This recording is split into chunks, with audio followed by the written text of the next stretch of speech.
Hi, do you worry about your dog? Do you spend a lot of time wondering about how you can help your dog's behavior or maybe your dog's mobility, things like that? Well, today I want to talk to you about whether you've actually taken an issue that you have that you're dealing with your dog. Or again, it could be behavioral, it could be something else, and maybe you're letting it play an outsized role in your life, and it may actually be harming the relationship you have with your dog, even though you have the best of intentions. So, oh, by the way, if we're meeting for the first time, my name is Mary DeBono, and this is the Easier Movement, Happier Dogs podcast. So, just like people get addicted to things that they find pleasurable, like maybe it's eating certain foods or, drinking too much or smoking cigarettes or even doing, drugs that they shouldn't be doing. You can get addicted to a lot of different things. Well, sometimes we forget that we can actually get addicted to certain behaviors that we're doing. It's like we keep running these loops in our head, and unconsciously or consciously, we're just driving these behaviors. And, one of them is stressing, it's worrying, it's being overly concerned with what's going on, for example, with your dog.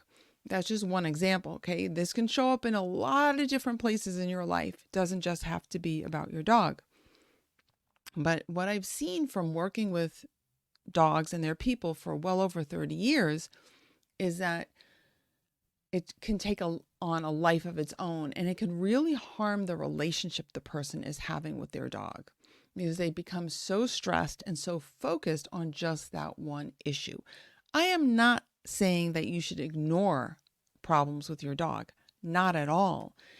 But what I'm encouraging you is to look at it in a different way, to kind of reframe the situation, number one, and also to think about what you're doing to yourself and how it's influencing your physiology and how that will influence your dog's relationship with you.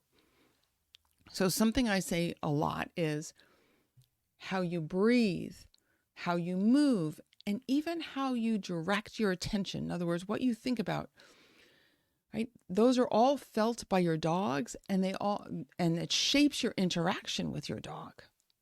So if you think about this, your underlying sense of either ease or effort or worry, right, is going to have a profound impact on how you and your dog relate to each other. Dogs are very, very sensitive to that. Like, you might be able to fool some people, some, friends and family, but you won't fool your dog. Okay. This is true for other animals as well. As you know, I work with horses and etc. But a dog can feel that. Okay. They will feel that underlying sense of this constant worry. And I want to come right out and say that I am not immune to this. Okay. I am not immune to this. I've spent a lot of my life worrying and stressing. So this subject is very near and dear to my heart because I find that it's obviously not helpful. And again, it can become a habit. And, and the way the brain works, and this is just a very simple way of describing it, but it's like you're constantly either reinforcing or dismantling neural connections. So in other words, if you have a habit, and it could even, like, maybe you started stressing about something work related or with your children or other family members or something totally different, and it just creates this neural connection, these neural network in your brain that says, okay, this is what we do. It's like it grooves it into your neural pathways. This is, this constant worry. And you literally get, like, I don't know if literally is the right word, but you get habituated to that because those neural pathways get so reinforced, they get so grooved in that that's like your go-to. That's your go-to. And if you think of it this way too, we're wired, I mean, from an evolutionary point of view, we're wired to look for what's wrong. Okay, that's how we know how to avoid the saber-toothed tiger or whatever, right? We want to be aware of potential dangers in our environment, okay? But then we take that a step too far and we start finding what's wrong all the time instead of looking for what's right. So what I would encourage you to do to help you kind of break free from this compulsion to find what's wrong all the time is a couple of things. And there's many different ways. I have a lot more to say on this subject, but I just want to keep this episode short for you today. First thing is really to kind of connect with yourself. So center yourself, notice how you're breathing, bring your attention to your physical sensations, okay?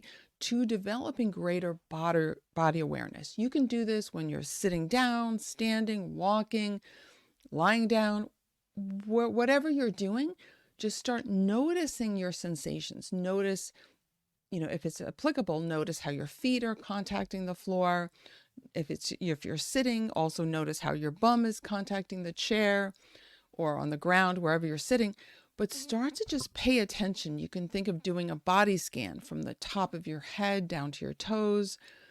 And don't do it in a way that you're being corrective with yourself, that you're being judgy. Please don't do that. That's just, again, reinforcing this idea of finding what's wrong.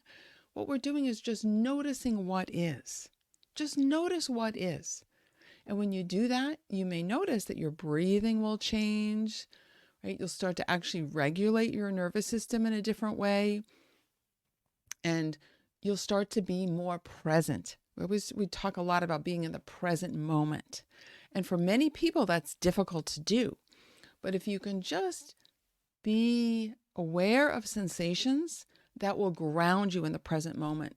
And it'll bring a sense of calm to your nervous system, which again, your dog will feel. And you can start to notice what feels good. Like instead of thinking, oh, my shoulders are tight, my neck is tight, my knee is achy, think about what feels really good right now in my body, and notice that. Notice that. Start to train your brain to look for what feels good, what is pleasurable. Okay, this is how you start to rewire.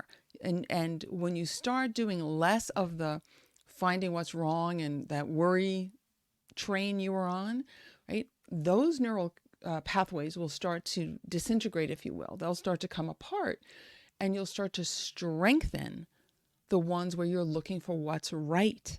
And when you notice what's right, you get more of that in your life. Okay, so that's the number one, is to think about your own body awareness, bring your attention to your sensations, notice your breath, notice, all the things about yourself, and then find what feels good. Okay. And now let's bring it to your dog as well. We so often, maybe it's, again, it could be a mobility issue you're worried about. It could be a behavior issue you're worried about, but look for things that are going well. It could be the simplest thing, something that seems so insignificant. Please find it. Please celebrate whatever it is, however small it is, celebrate that. And you're training your brain to look for those things. Okay. And you'll get more of that. And your dog will sense this change because it literally changes your physiology. Because when you start to notice what's good, you enter into a state of gratitude. And we know how gratitude can actually change your physical and emotional state and bring you into a higher performing state and a state where things feel easy. So you start to have that sense of ease about yourself. Okay. And this can transfer over to other areas of your life as well, which is pretty cool. So that's another nice thing about, like, for example, positive reinforcement training for your dog, because in that approach, you're looking for what your dog is doing well, you reinforce that, and then you build on that, right? So it's not about correcting. So think of it that way. It's like you're doing positive reinforcement for yourself. You're finding what's working, what feels good, and then you reinforce that, okay? And then that, again, you start to strengthen those neural connections. And so you start to do more of that. And wouldn't that be so much better to be habituated to looking for what's good, what's wonderful, rather than always what's wrong, what's bad? And it, without going into a whole thing about the news cycle, but, watching the news all the time because they want you to know about all the bad stuff in the world, that reinforces that idea that the world is scary and things are bad are happening.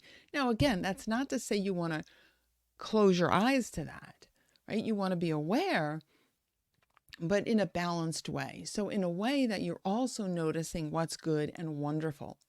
And this can go a long way in really strengthening your relationship with your dog and helping your dog be, um, physically better, right? There's lots of different ways. And in my book, let me see, I think I have it here, Grow Young with Your Dog, I talk a lot about, different ways you can help your dog. And again, you're building on what your dog does well. So even a dog who has, maybe they're towards the end of their life or they have a serious injury or something like that, you can find what is working, what feels well, and then you can generalize that feeling of ease and pleasure for the dog.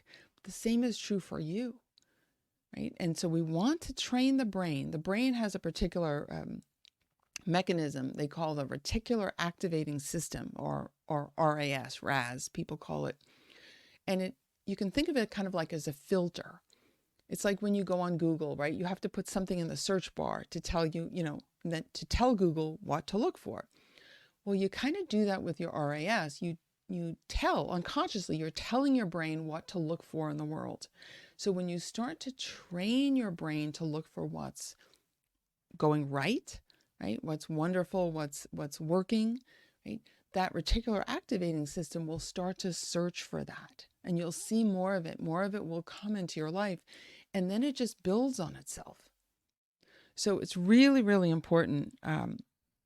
So these are just some little tips. I have a lot more, but to get you started on this idea of getting away from the habituation of stress and worry, and more, thinking about having it being more natural to find what's going well, what's working really well for you and your dog, and really strengthening that relationship. And you may be pleasantly surprised to find that your dog maybe physically starts to get a little bit better. And of course, you obviously follow your vet's advice as well. And behavior can change for the better as well, because your dog is feeling your underlying sense of ease. Okay. And again, how you breathe, how you move, how you think, all shape your interactions with your dog. So hope you found this helpful. Let me know what you're dealing with. I'd love to hear from you. You could reach me directly at mary@marydebono.com. Thank you so much for being here. I appreciate you subscribing, listening, and reviewing the podcast. Okay, I look forward to talking to you soon. Bye for now.